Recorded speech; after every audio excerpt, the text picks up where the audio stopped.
నమస్తే, welcome to Bharati TV. నేను Bapayya. బొత్సాకి bumper offer. కొత్త పదవి క్రియేట్ చేసిన జగన్ అని చెప్పేసి ఒక టైటిల్ పెట్టాను ఈ వీడియోకి. సో కొత్త పదవి క్రియేట్ చేయడం అంటే ఏంటి, అసలు ఆ పదవి పేరేంటి, ఆ పదవికి ఉండే అర్హతలు ఏంటి, ఎలాంటి పవర్స్ ఉంటాయి ఆ పదవికి అనే వివరాలన్నీ కూడా నేను మీకు ఈ వీడియో ద్వారా తెలియజేస్తాను. ఎక్కడా స్కిప్ చేయకుండా ఎండ్ వరకు చూడండి. అయితే బొత్స సత్యనారాయణకే జగన్మోహన్ రెడ్డి ఎందుకు బంపర్ ఆఫర్ ఇస్తున్నారు, ఏంటి అంత స్పెషాలిటీ ఏంటి బొత్సాలో అనే వివరాలను కూడా మనం మాట్లాడుకుందాం. ఇక వైఎస్ఆర్ కాంగ్రెస్ పార్టీ తీసుకుంటే జగన్మోహన్ రెడ్డే అల్టిమేట్. ఆయనకు మించి ఎవరూ లేరు ఆ పార్టీలో, ఆయనే నెంబర్ 1. ఆయన మాత్రమే కాదు, ప్రాంతీయ పార్టీల్లో ఏ పార్టీలో అయినా సరే వ్యవస్థాపక అధ్యక్షుడి నిర్ణయమే ఫైనల్. ఆ నిర్ణయాన్ని కాదని ఆ పార్టీల్లో ఎవరు ఏం చేయలేరు. చాలా చాలా అరుదు అనమాట ఏదైనా నిర్ణయం తీసుకోవడం కానీ చేయడం కానీ చాలా అరుదు. కానీ వైసీపీలో మాత్రం అటువంటి స్వాతంత్రం లేదు. జగన్మోహన్ రెడ్డిని కాదని ఎవరు ఏం చేయలేరు. బాహుబలి సినిమాలో రమ్యకృష్ణ అంటది కదా, ఇదే నా మాట, నా మాటే శాసనం అని చెప్పేసి. అలాగా జగన్మోహన్ రెడ్డి మాటే శాసనం, శిలాశాసనం అనమాట. ఆయనని కాదని ఎవరైనా ఏదైనా నిర్ణయం తీసుకుంటే అదే వాళ్ళకి వైసీపీలో లాస్ట్ డే. బాలకృష్ణ అంటాడు కదా సింహా సినిమాలో, నెక్స్ట్ బర్త్డేకి నువ్వు ఉండవని చెప్పేసి. అలాగా ఎవరైనా సరే జగన్మోహన్ రెడ్డిని కాదని వాళ్ళు వైసీపీలో ఒక నిర్ణయం తీసుకుని ఒక మాట మాట్లాడినా సరే, పార్టీకి వ్యతిరేకమైన నిర్ణయాలు ఏమైనా తీసుకున్నా సరే వాళ్ళకి అదే లాస్ట్ డే వైసీపీలో. సో అయితే ఇలాంటి సమయంలో మరి బొత్స సత్యనారాయణకి ఎందుకు అంత ఇంపార్టెన్స్ ఇస్తున్నారు అని చెప్పేసి అంటే కనుక ఖచ్చితంగా వైసీపీకి బొత్స సత్యనారాయణతో అంత అవసరం ఉంది. బొత్స లాంటి సీనియర్ నేతతో వైసీపీకి ఆ స్థాయిలో అవసరం ఉంది కాబట్టే బొత్సకి ఆ స్వేచ్ఛ, ఆ స్వాతంత్రం వైసీపీలో ఉందని చెప్పాలి. లేదంటే లోకేష్కి ఏమాత్రం నచ్చని జగన్మోహన్ రెడ్డికి ఏమాత్రం నచ్చని లోకేష్ తోటి అలా కరచాలనం చేయటం, అలాగా కులాసాగా నవ్వుతూ మాట్లాడడం, లేదా జగన్మోహన్ రెడ్డికి ఏమాత్రం నచ్చని పవన్ కళ్యాణ్ తోటి అలా కరచాలనం చేయటం కానీ, వెళ్ళి కలుసుకొని ఆలింగనం చేసుకోవడం కానీ, ఇలాంటివన్నీ వేరే వాళ్ళు ఎవరైనా చేస్తే జగన్మోహన్ రెడ్డి వాళ్ళని తీసి పార్టీలోంచి ఇసిరి అవతల పడేసేవాళ్ళు. ఎగ్జాంపుల్ చెప్పుకోవాలంటే మనం నిన్న కూడా ఒక వీడియోలో మాట్లాడుకున్నాం. విజయసాయిరెడ్డి అలా చేసే చంద్రబాబు దగ్గరికి వెళ్ళి కూర్చొని ఆయనతో మాటామంతి చేయబట్టే ఆయనకి విజయసాయిరెడ్డికి జగన్మోహన్ రెడ్డికి గ్యాప్ వచ్చింది. ఆ గ్యాప్ అసలు ఫిల్ చేయలేనంతగా మిగతా వాళ్ళు పూర్తి చేసేసారు గ్యాప్ని అని చెప్పేసి. సో ఇక్కడ జగన్మోహన్ రెడ్డి పార్టీలో నెంబర్ 1 అయితే, పార్టీలో ఈ సోషల్ మీడియాకి సంబంధించి కావచ్చు, అలాగే కొంత మీడియాతోటి కోఆర్డినేషన్ చేసుకునే విషయంలో కావచ్చు, సజ్జల రామకృష్ణారెడ్డి నెంబర్ 2 అని చెప్పాలి. అలాగే పెద్దిరెడ్డి రామచంద్రారెడ్డి, ఈయన రాజకీయాలకి సంబంధించి ఏమైనా నిర్ణయాలు తీసుకోవడం కానీ, కొత్త పథకాలు అమలు చేయించడం కానీ, అంటే వైసీపీ అధికారంలో ఉన్నప్పుడు, లేదా ఇప్పుడు ఏమైనా నిరసన కార్యక్రమాల గురించి చర్చించాలన్నా, అమలు చేయాలన్నా, అలాంటి కార్యక్రమాలు చేపట్టాలన్నా వాటి గురించి అంతా కూడా జగన్మోహన్ రెడ్డి పెద్దిరెడ్డి రామచంద్రారెడ్డి తోటి చర్చిస్తూ ఉంటారు. ఈయన నెంబర్ 2 ఆ విషయంలో. ఇక వైవి సుబ్బారెడ్డి పార్టీకి సంబంధించిన వ్యవహారాల్లోనే ఈయన కూడా ఎక్కువగా కీలకంగా ఉంటూ ఉంటారు. అందులోనూ ఇంకా కొన్ని వ్యవహారాలు ఉన్నాయిలేండి. వైసీపీ అధికారంలో ఉన్నప్పుడు తిరుమల లడ్డూ వ్యవహారంలో కానీ, పరకామణి వ్యవహారంలో కానీ ఎలాంటి సంఘటనలు చోటు చేసుకున్నాయో ఇలాంటి వాటిల్లో వైవి సుబ్బారెడ్డి ప్రమేయం ఎక్కువగా ఉంటుంది. ఆ విషయాల్లో వైవి సుబ్బారెడ్డి నెంబర్ 2 అని చెప్పేసి ఇంటర్నల్గా టాక్ ఉంది. నాకైతే సంబంధం లేదు, సోషల్ మీడియా అంతా ఇదే కూడైకొస్తుంది. వైసీపీ వాళ్ళు నన్ను తిట్టుకున్నా సరే ఇదే నిజమని చెప్పేసి సోషల్ మీడియాలో వాళ్ళంతా కూడా మాట్లాడుకుంటున్నారు. ఇక సజ్జల భార్గవరెడ్డి, సజ్జల కుమారుడిగా ఈయనకి వైసీపీలో ఎంత ఇంపార్టెన్స్ ఉందో మనం అంతా కూడా చూసాం. అయితే వీళ్ళంతా రెడ్డి సామాజిక వర్గమే. సాధారణంగా వైఎస్ఆర్ కాంగ్రెస్ పార్టీలో రెడ్డి సామాజిక వర్గానికి ఉండేంత ఇంపార్టెన్స్ ఏ సామాజిక వర్గానికి ఉండదు అని చెప్పేసి తెలిసిన సత్యం, నగ్న సత్యం అది. అందుకే వైఎస్ఆర్ కాంగ్రెస్ పార్టీలో ఇతర సామాజిక వర్గాలకి మంత్రి పదవులు ఇచ్చినా కానీ వాళ్ళకి ఎవరికి అంత ఇంపార్టెన్స్ ఉండదు. రెడ్డి సామాజిక వర్గానికి సంబంధించిన వాళ్ళకి మంత్రి పదవులు ఇస్తే కనుక వాళ్ళకి ఎక్కువ ఇంపార్టెన్స్ ఉంటుంది. ఫర్ ఎగ్జాంపుల్ తీసుకుంటే పెద్దిరెడ్డి రామచంద్రారెడ్డి, రోజారెడ్డి ఇలాంటి వాళ్ళందరికీ కూడా పార్టీలో కొంచెం ఎక్కువగా ఇంపార్టెన్స్ ఉంటూ ఉంటుంది. కాబట్టి ఇప్పుడు తీసుకుంటే బొత్స సత్యనారాయణకి మరి ఆ కొత్త పదవి ఎందుకు ఇస్తున్నారు, ఎందుకు క్రియేట్ చేయబడుతుంది, అసలు ఆ పదవి ఏంటి అనేది మాట్లాడుకుందాం.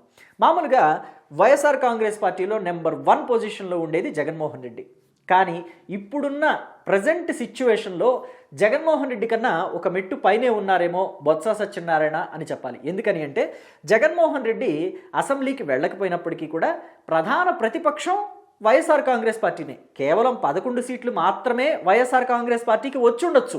అయినప్పటికీ కూడా ప్రతిపక్షం అంటే అంటే జనసేన చూస్తే 21 సీట్లు వచ్చింది, 21 సీట్లు పోటీ చేస్తే 21 సీట్లు గెలిచింది. తెలుగుదేశం పార్టీ 134 సీట్లు గెలుచుకుంది, పోటీ చేసిన వాటిలో కొన్నిట్లో ఓడిపోయింది కాబట్టి 134 సీట్లు వచ్చాయి వాళ్ళకి. సో మొత్తం మీద చూసుకుంటే బీజేపీకి 8 సీట్లలో గెలిచింది. సో మొత్తం మీద వాళ్ళు 164 ఉంటే మిగిలిన 11లో వీళ్ళున్నారు. ఆ ముగ్గురు కూడా మిత్రపక్షంలో ఉన్నారు కాబట్టి ప్రతిపక్షం అని అంటే వైఎస్ఆర్ కాంగ్రెస్ పార్టీని. అయితే ప్రతిపక్ష హోదా మాత్రం జగన్కి ఉండదు రూల్స్ ప్రకారం. ఎందుకంటే ఆ ప్రతిపక్ష హోదా ముఖ్యమంత్రి ఇచ్చేదో, లేకపోతే స్పీకర్ ఇచ్చేదో, లేకపోతే శాసనసభ ఇచ్చేదో కాదు, ప్రజలు ఇచ్చేది. ప్రజలే వైఎస్ఆర్ కాంగ్రెస్ పార్టీకి ప్రతిపక్ష హోదా ఇవ్వలేదు. కాబట్టి జగన్మోహన్ రెడ్డికి ప్రతిపక్ష నేతగా లేకపోతే ప్రతిపక్ష హోదాగా వైఎస్ఆర్ కాంగ్రెస్ పార్టీకి అవకాశం లేకుండా పోయింది. కేవలం ప్రతిపక్ష నాయకుడు, సాధారణమైన ప్రతిపక్ష నాయకుడు, హోదా ఉన్న ప్రతిపక్ష నేత కాదు. సో కాబట్టి జగన్మోహన్ రెడ్డికి కనీసం క్యాబినెట్ ర్యాంకు స్థాయి కూడా లేదు. నార్మల్ ఎమ్మెల్యే, పచ్చిగా చెప్పాలంటే కేవలం పులివెందుల ఎమ్మెల్యే మాత్రమే జగన్మోహన్ రెడ్డి. కానీ బొత్స సత్యనారాయణ చూస్తే అంటే సత్యబాబు, ముద్దుగా విజయనగరంలో వాళ్ళంతా కూడా, లేదా ఆయనకి తెలిసిన రాజకీయ నాయకులు, వాళ్ళు తెలుగుదేశం పార్టీలో ఉండనివ్వండి, లేకపోతే వైఎస్ఆర్ కాంగ్రెస్ పార్టీలో ఉండనివ్వండి, కాంగ్రెస్ పార్టీలో ఉన్నా సరే, బీజేపీలో ఉన్నా సరే, ఆయనకి సన్నిహితులుగా ఉన్న నాయకులంతా కూడా బొత్స సత్యనారాయణ సత్యబాబు అని పిలుస్తుంటారు. నాకంత సన్నిహితం లేకపోయినా ఆయన్ని అలా పిలవడం అంటే ఒక సరదా కాబట్టి క్షమించాలి. ఆయన ఫ్యాన్స్ ఎవరన్నా ఉంటే సత్యబాబు అనే పిలుస్తున్నాను నేను. ఇక సత్యబాబు మాత్రం జగన్మోహన్ రెడ్డి కన్నా ఒక మెట్టు పైనే ఉన్నారు. ఎలా అంటారా, శాసన మండలిలో అంటే ఎమ్మెల్సీలు ఉంటారు కదా, శాసన మండలిలో ఆయన ఎమ్మెల్సీగా ఎన్నికయ్యారు. 2024 ఎన్నికల్లో వైసీపీ 11 సీట్లకే పరిమితమైంది. ఇక్కడ సత్యబాబు కూడా చీపురుపల్లిలో ఓడిపోయారు ఎమ్మెల్యేగా పోటీ చేసి. సో ఓడిపోయిన తర్వాత జగన్మోహన్ రెడ్డి ఏం చేశారంటే ఎమ్మెల్సీగా పంపించారు శాసన మండలికి. అక్కడ వైసీపీకి పట్టుంది. పైగా ప్రతిపక్షం కూడా, ప్రధానమైన ప్రతిపక్షం, బలమైన ప్రతిపక్షంగా వైసీపీ ఉంది అంటే శాసన మండలిలో. సో కాబట్టి ఆ శాసన మండలిలో వైసీపీ ఎమ్మెల్సీలందరినీ లీడ్ చేయాలి, ఒక సీనియర్ కావాలి. కాబట్టే బొత్స సత్యనారాయణకి ఆ పదవి ఇచ్చారు. లేదంటే ఆ ఎమ్మెల్సీ పదవి గుడివాడ అమర్నాథ్ అని చెప్పేసి, అంటే గుడ్డు అమర్నాథ్ అని వచ్చింది నాకు నోటి వెంట, క్షమించాలి, గుడివాడ అమర్నాథ్ అని చెప్పేసి మాజీ మంత్రి, మాజీ ఎమ్మెల్యే ఉన్నారు కదా, ఆయనకి ఇవ్వాలని అనుకున్నారు. కానీ ఆ నిర్ణయాన్ని మార్చుకొని బొత్స సత్యనారాయణకి ఇచ్చారు. సో ఇప్పుడు బొత్స సత్యనారాయణ ప్రధాన ప్రతిపక్ష నేత శాసన మండలిలో, కాబట్టి ఆయనకి క్యాబినెట్ హోదా కూడా ఉంది. ఒక రకంగా చెప్పాలంటే జగన్మోహన్ రెడ్డి కన్నా ఒక మెట్టు పైనే ఉన్నారు బొత్స సత్యనారాయణ, సత్యబాబు. సో కాబట్టి ఇప్పుడు ఇది చాలదన్నట్టు ఇంకా సత్యబాబుకి ఒక కొత్త పదవి క్రియేట్ చేసి ఇవ్వబోతున్నారట. అదేంటి అంటే YSR Congress party working president అనే ఒక కొత్త పదవి ఆయనకి ఇవ్వబోతున్నారు. గతంలో ఈ పదవి ఉందా అంటే లేదు, అందుకే ఇప్పుడు కొత్తగా క్రియేట్ చేసి ఇవ్వబోతున్నారు అని చెప్పేసి నేను చెప్పాను. అయితే సత్యబాబుకి ఎందుకు అంత ఇంపార్టెన్స్ ఇస్తున్నారు అని అంటే దాంట్లో ఒక రీజన్ ఉంది. సత్యబాబు సీనియర్ పొలిటీషియన్, పైగా జగన్మోహన్ రెడ్డి ఇప్పటి వరకు పార్టీలో నెంబర్ 2 పొజిషన్గా ఒక సజ్జల రామకృష్ణారెడ్డికో, లేకపోతే పెద్దిరెడ్డి రామచంద్రారెడ్డికో, లేకపోతే వైవి సుబ్బారెడ్డికో, లేకపోతే సజ్జల కుమారుడు భార్గవ్ రెడ్డికో, ఇలాంటి రెడ్డి సామాజిక వర్గానికే ఇంపార్టెన్స్ ఇస్తూ వచ్చాడు. వాళ్ళ కోటరీలో కూడా మొత్తం అంతా కోర్ కమిటీలో కూడా అంతా రెడ్లే ఉంటారు. కోటరీలో చూసుకుంటే అటు ధర్మారెడ్డి అనో, లేకపోతే జవహర్ రెడ్డి అనో, కృష్ణమోహన్ రెడ్డి అనో, బాలాజీ గోవింద, ఆయన రెడ్డి కాదు క్షమించాలి, కృష్ణమోహన్ రెడ్డి అనో ఇంకొకళ్ళనో ఉంటారు. కానీ ఎక్కడా కూడా ఇతర సామాజిక వర్గాలకు సంబంధించిన వాళ్ళు ఉండటం అనేది అరుదు. సో ఇప్పుడు ఆ కోటరీ లాంటి దాంట్లోకి బొత్స సత్యనారాయణ రాబోతున్నారు. బొత్స సత్యనారాయణకి ఎందుకు ఆ పదవి ఇస్తున్నారనంటే వైఎస్ఆర్ కాంగ్రెస్ పార్టీ రెడ్లకి తప్ప ఎవరికి ఇంపార్టెన్స్ ఇవ్వదు, ఆ పార్టీలో రెడ్లదే హవా అని చెప్పేసి ఇప్పటివరకు కూడా ఒక ఆరోపణ ఉంది. ఆ ఆరోపణల్ని చెరిపి వేసుకోవాలి అని చెప్పేసి జగన్మోహన్ రెడ్డి డిసైడ్ అయ్యారట. పైగా రెడ్డి సామాజిక వర్గాన్ని మాత్రమే కాదు ఇతరుల్ని కూడా మేము ఆదరిస్తామని చెప్పేసి గొప్పగా చెప్పుకోవడానికి కూడా ఒక వీలు ఉంటుంది బొత్సకి ఆ పదవిస్తే. పైగా బొత్స బీసీ సామాజిక వర్గానికి చెందిన వ్యక్తి అని చెప్పేసి కూడా ఇప్పుడు టాక్ వినిపిస్తుంది. అందుకనే బొత్స సత్యనారాయణ కోసం వైఎస్ఆర్ కాంగ్రెస్ పార్టీలో YSR Congress party working president అని చెప్పేసి ఒక కొత్త పదవి క్రియేట్ చేసి ఇవ్వబోతున్నారు. ఈ పదవి ఈక్వల్గా ఎవరికి ఉంటుందంటే మామూలుగా బీఆర్ఎస్ పార్టీలో ఆ పదవి ఉంది, కేటీఆర్ కోసం ఆ పదవి క్రియేట్ చేశారు.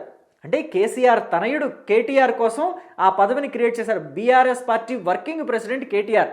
ఇప్పుడు తెలుగుదేశం పార్టీలో ఆ పదవి క్రియేట్ చేయబోతున్నారు నారా లోకేష్ కోసం అని చెప్పేసి కూడా మనం మొన్న ఒక వీడియో చేసుకున్నాం. అంటే లోకేష్ పట్టాభిషేకం అని చెప్పేసి నేను ఒక వీడియో చేశాను.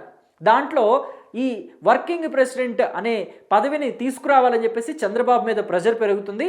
లోకేష్కి ఆ పదవి కట్టబెట్టాలి అని చెప్పేసి కూడా పార్టీలో సీనియర్ల నుంచి ఒక ప్రెషర్ పెరుగుతుంది అని చెప్పేసి మనమంతా కూడా మాట్లాడుకున్నాం. అయితే ఆ పదవికి ఉండే పవర్ ఎలాంటిది అంటే బీఆర్ఎస్ పార్టీలో కేటీఆర్కి ఎంతటి పవర్ ఉంది, అలాగే టీడీపీలో నెంబర్ 2 పొజిషన్లో ఉన్న లోకేష్కి ఎంతటి పవర్ ఉంటుంది. సో అంటే వైఎస్ఆర్ కాంగ్రెస్ పార్టీలో బొత్స సత్యనారాయణకి ఆ స్థాయిలో పవర్ ఇవ్వాలి అని చెప్పేసి జగన్మోహన్ రెడ్డి డిసైడ్ అయ్యారా?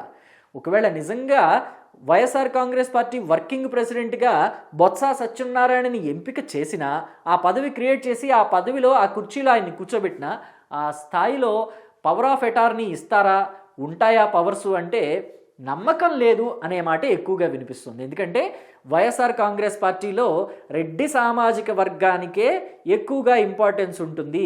కేవలం నామమాత్రంగానే ఇతర కులాల్ని ఆకర్షించడం కోసం, ఇతర కులాల మీద ప్రేమ ఉంది అని చెప్పేసి ఒక నేమ్ బోర్డ్ లాగా చూయించుకోవటం కోసం మాత్రమే ఇలాంటి పదవిని క్రియేట్ చేసి అందులో బొత్స లాంటి వాళ్ళని కూర్చోబెడతారు తప్ప ఎందుకు ఉపయోగం ఉండదు అని చెప్పేసి బయట నడుస్తున్న టాక్.